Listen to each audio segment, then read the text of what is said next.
Vídeo de hoje do canal do Nicola traz novidades sobre o perfil de reforços que o São Paulo vai buscar em 2025. O São Paulo ganhando um reforço para a reta final do Campeonato Brasileiro. Fala aí pessoal, sou Jorge Nicola, bem-vindos a mais um vídeo do canal. Sempre bom ter vocês por aqui, sem perder tempo, só pedir para deixar like, se inscrever no canal e ativar todas as notificações. Bora falar agora sobre o São Paulo que pode ganhar um reforço super importante para a reta final do Campeonato Brasileiro.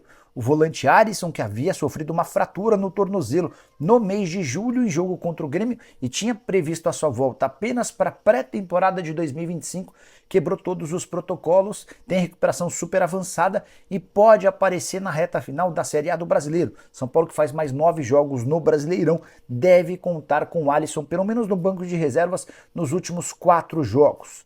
Essa é a nova previsão depois da excelente recuperação do volante, que antes de se machucar era um dos protagonistas do time do São Paulo.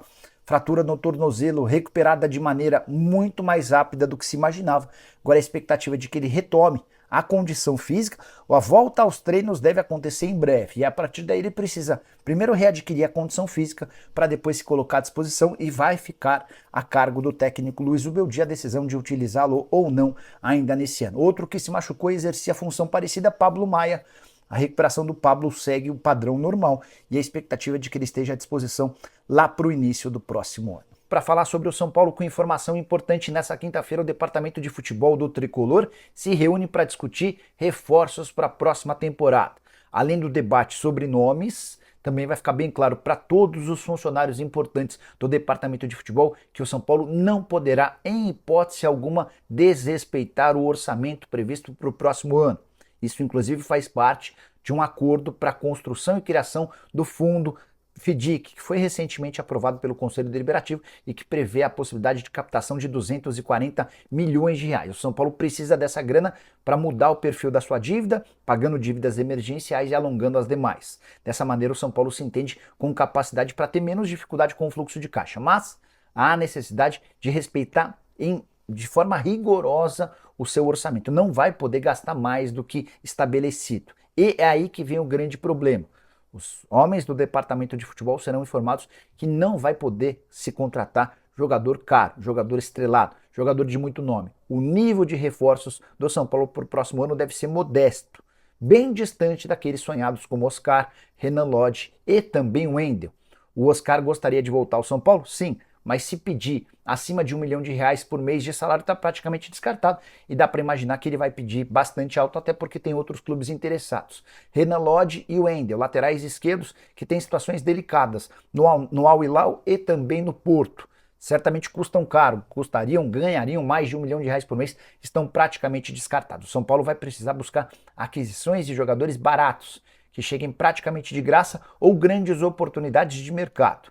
Dessa maneira é bom que o torcedor são paulino já se prepare para mais uma janela de contratações em janeiro do ano que vem, com ou sem vaga na Libertadores, de jogadores modestos, de jogadores desconhecidos ou com pouco nome internacional e no Brasil. O Tricolor não pode dar um passo maior do que a perna e especialmente agora, com a criação desse fundo, do FDIC, o São Paulo vai ter de ter ainda mais responsabilidade em seus movimentos. Isso inclui contratações de reforços. Reforço chegando no São Paulo. Calma, não é reforço, contratação. Tô falando do Ferreirinha, que já está à disposição do Zubeldia, treinando. Ele que se recuperou de uma lesão. Poderia ter ficado à disposição naquele jogo da eliminação do Botafogo, mas eu vou contar aqui os bastidores para vocês. Eu vou falar também de um lateral que está no mercado a partir de hoje. Dodô, lateral esquerdo, rescindiu com o Santos e está no mercado. Eu vou trazer alguns bastidores também desse jogador que está livre para poder ser contratado pelo seu time. E aí, cabe no seu time? Vou trazer essas informações para vocês. Mas antes, se inscrevam aqui no canal, ativem as notificações, compartilhem os vídeos. Todos os dias tem informações aqui para vocês e tem também cupom da Centauro. Cola aqui, ó, no QR Code que tá aqui na tela. Usa o cupom Hernandez para vocês. Beleza pura? Então vamos lá, ó. O São Paulo vai ter um reforço importante aí, já tá tendo nesses treinamentos aí, já tá no campo, trabalhando já há algumas semanas. E essa data FIFA, essa parada para data FIFA, importante para a consolidação do Ferreirinha. Ferreirinha que teve uma lesão ali chata, né, no quadril ali, já vinha sofrendo com essas muitas dores, e aí recebeu ali uma pancada que acabou sendo uma lesão onde ele teve que passar por um processo ali de recuperação, ficou muito tempo parado, foi uma lesão que seria de 6 a 12 semanas, na verdade foi ali uma recuperação ali onde ele teve um tempinho a mais, e essa data FIFA foi fundamental para ele poder ter a plena recuperação. Poderia ter ficado à disposição no banco de reservas no jogo contra o Botafogo pela Libertadores. Se questionou, inclusive, teve um debate interno entre os médicos, a comissão técnica e o próprio jogador. Aliás, o jogador se sentia muito bem para estar à disposição, mas houve um debate assim um pouco mais consciente, um pouco mais tranquilo, e aí chegou-se à conclusão de que era necessário segurar o jogador para que ele pudesse estar à disposição 100%. O jogador evidentemente queria estar em campo, né? O jogador queria jogar, estava se sentindo bem, mas se fosse colocado numa alta intensidade, capaz de piorar a lesão, e aí se perderia muito tempo nessa reta final, que acaba sendo uma reta importante aí de decisão para o São Paulo tentar uma vaga na fase de grupos da Libertadores de 2025. Então, o Ferreirinha está à disposição, já vai ser relacionado para o jogo contra o Vasco, né? A tendência é que ele seja relacionado para o jogo contra o Vasco, né? O jogo importante, vai ser disputado no Brinco de Ouro, e o Ferreirinha tem tido bons rendimentos nos treinamentos. Claro que o ritmo de jogo vai faltar. Me arrisco a dizer que ele não vai ser titular aqui, né? Tranquilamente, a não ser que o cara esteja voando fisicamente e aí já ganhe chance no time titular, mas a tendência é que ele seja relacionado e ganhe uns minutos ali, um jogador que é extremamente importante, vinha jogando muito bem, estava já com o status de titular dentro do São Paulo, e agora retoma aí aos poucos a volta aí ao São Paulo, mas vai ajudar muito nesses 9 jogos que o São Paulo tem ali para poder conquistar uma vaga no G4 e, claro, a vaga direta na fase de grupos da Libertadores da América. 100% recuperado, Ferreirinha de volta ao São Paulo. E aí, estão felizes? Tem que ser titular? Volta do Ferreirinha, importante? Deixa nos comentários aqui, deixa eu falar de um jogador que estava no Santos, né? Já não vinha atuando, não vinha sendo relacionado, jogador que em 2019 teve uma ótima passagem pelo Santos do Sampaoli, que é o Dodô, lateral esquerdo, Sampdoria, Europa, um jogador que passou pelo Cruzeiro, teve uma passagem também pelo Atlético Mineiro, né? Cruzeiro teve bons momentos, no Atlético Mineiro também teve bons momentos, um jogador que pra mim, jogador nível Europa, um jogador muito bom, pra mim o Dodô, mas que de fato no Santos, nessa última passagem, foi uma passagem apagada, né? O jogador teve lesão também, sofreu com algumas lesões, e é um jogador que chega a um acordo para uma rescisão de contrato com o Santos, né? Faltam alguns detalhes ali, mas já tá em breve o Santos deve anunciar esse acordo de rescisão de contrato. O Dodô, então, vai ficar livre no mercado. Então, quando a janela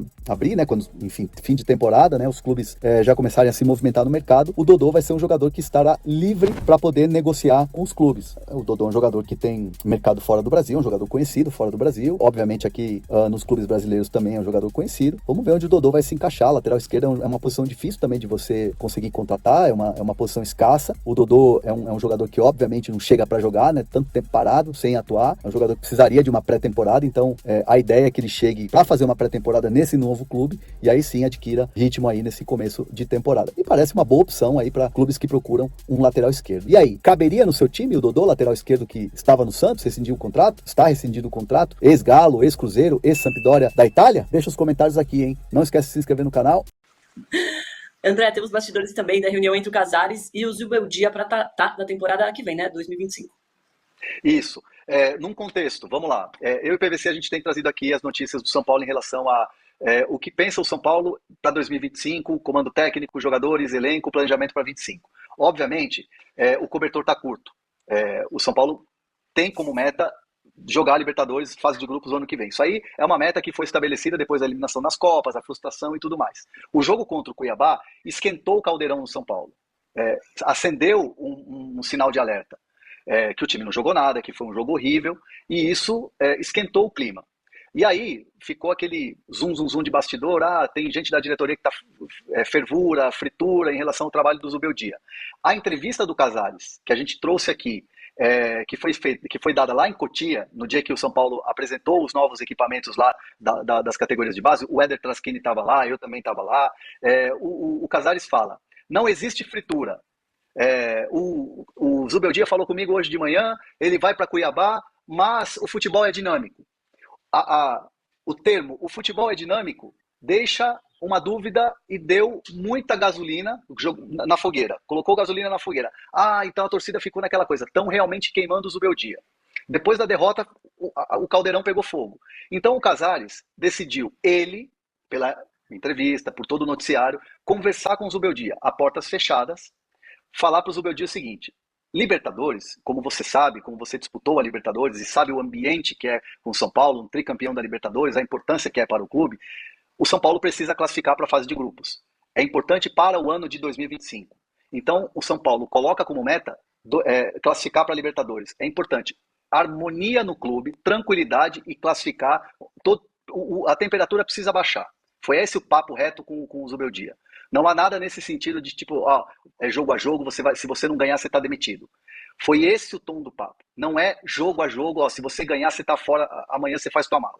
O Casares deixou isso bem claro para o Zubeldia, numa de tranquilizar, de baixar a temperatura. Então o São Paulo quer os ânimos calmos e um São Paulo classificando para a Libertadores. Agora, nada muda em relação ao final do ano, se fazer uma avaliação do elenco, do trabalho do Zubeldia, e aí sim você dá apertar o botão de resetar o trabalho para 2025, seja com um elenco pontual de contratações com o Zubeldia ou não. Vai se fazer essa análise geral e aí, claro, envolve o trabalho da comissão técnica. Mas esse papo, a portas fechadas, Zubeldia e Casares, olho no olho, foi para dizer que não é jogo a jogo. Você não vai cair se você perder para o Vasco, para dar uma acalmada. Uma coisa que é importante no ano que vem é a história do fundo, do FDIC, que o São Paulo assinou com o Galápagos Capital e que vai dar um teto de gastos ao São Paulo em torno de 350 milhões de reais. 350 milhões de reais ou 50% da receita líquida, o que for menor. Ou seja, pode ser menos de 350 milhões de reais. Isso significa que o São Paulo entende que tem poucos jogadores a contratar no mercado. 2, 3 jogadores. Um deles, um reserva do Ferreirinha. O São Paulo precisa de um jogador veloz que possa substituir o Ferreirinha. Mas não vai ser uma campanha de contratações de levar 8, 9, 7 jogadores para o Morumbi. Vão ser 2, 3 jogadores, porque tem o teto de gastos. E esta conversa com o Zubeldia passa por isso. Ou seja, nós precisamos ter a sua compreensão de que no ano que vem não vai sobrar dinheiro. Então precisamos que você tenha a capacidade, junto com a diretoria, somos um time, todos, presidente, diretor de futebol, vice-presidente de futebol, treinador, preparador físico, todos juntos para usar o elenco da melhor forma, da mais otimizada possível. O elenco é considerado bom, para um pouco com 2 ou 3 contratações, mas não vai ter um dinheiro sobrando para contratar. Então, do meu dia, vem cá, precisa saber que você está com a gente nesse processo, nesse projeto de 2025. Precisamos contar com você junto. Esse é muito o tom. E Domi, no chat perguntaram se tinha salários atrasados no São Paulo, se isso seria o motivo do São Paulo tirar o pé, aquela coisa toda, a derrota em Cuiabá, a fritura de Zubeldia e tal. Não há salários atrasados no São Paulo. Me garantem na direção de São Paulo que não tem salário atrasado, porque começou uma especulação de que o São Paulo estaria com 2 meses de salários atrasados. Me garantem que não tem salário atrasado no São Paulo. Tem só na CBF, como bem lembrou aqui o André Belges. Não está atrasado. Na CBF não está atrasado. Tem corte de salários sem avisar antecipadamente. Deixa eu fazer uma observação só sobre a pergunta que eu fiz com a Juru, para deixar bem claro o que eu falei, só por não misturar, para ter certeza que eu falei do jeito certo. Quando eu digo do Gilmar Mendes, eu bati bastante nessa questão do Gilmar Mendes nos últimos tempos. O Gilmar Mendes é fundador do IDP e o IDP é sócio da CBF Academy. É só para deixar separadas as duas frases, para não dizer que fulano é sócio da CBF. Não. O Gilmar Mendes é fundador do IDP, o IDP é sócio da CBF Academy. E aqui na nossa enquete sobre esse assunto, você se sente confortável com a participação de casas de apostas no futebol brasileiro? 68% dizem que não, hein? Bom pra gente levar isso em conta também. Muito obrigada a todo mundo que acompanhou com a gente essa semana, que deixou like, que mandou mensagem. Pra gente encerrar sexta-feira, agora a gente tem a eleição do trocadilho da semana. E dessa vez o grande vencedor está aqui. Quer dizer, aqui, PVC. Solta o carimbo aí, JP. Trocadilho da semana. Vai ter, em dia 5 de novembro, vai ter Mars em Minas. Nunca teve antes. Excelente, gente. Parabéns. Muito, muito bom. Vamos tentar melhorar para a semana que vem. Confio em vocês, chat. Rapaziada, complicado, né? O STJD recusou o pedido aí da anulação do jogo entre São Paulo e Fluminense. Achei que foi um escândalo, né? Esse pedido, essa recusa aí da parte do STJD, onde eles entenderam que o erro de direito, que é uma regra já para poder ser anulada, ela não ser favorecida. Então é fazer aquilo que o Casares falou na entrevista com o André Hernan, que então, já que ela não funciona, o erro de direito para anular uma partida, então não tem motivos para ela existir numa cláusula ali para futuramente, caso algum clube cometa um erro de direito, um árbitro cometa um erro de direito e vier ter anulação, então já que não aconteceu isso, tendo vista que foi um erro de direito e não tiver anulação, então para que ter essa regra, né? Então é melhor que não tenha, já que não acontece nada. Enfim, um STJD bem complicado, horroroso, né? Porque deu para entender que os caras bem, sei lá, não tem muito mérito, não dá para entender nada do que o pessoal tá falando, é complicado demais. Outra questão também foi aí do jogo do Vasco e Atlético Mineiro, Corinthians e Flamengo. Isso também foi unanimidade a permanência para o dia 19. Ninguém falou nada, só concordaram e pronto, acabou. Não teve nenhum argumento. Enfim, complicado demais. Essa foi as notícias de hoje. Não esquece de deixar seu like, se inscrever no canal. Um grande abraço, tchau.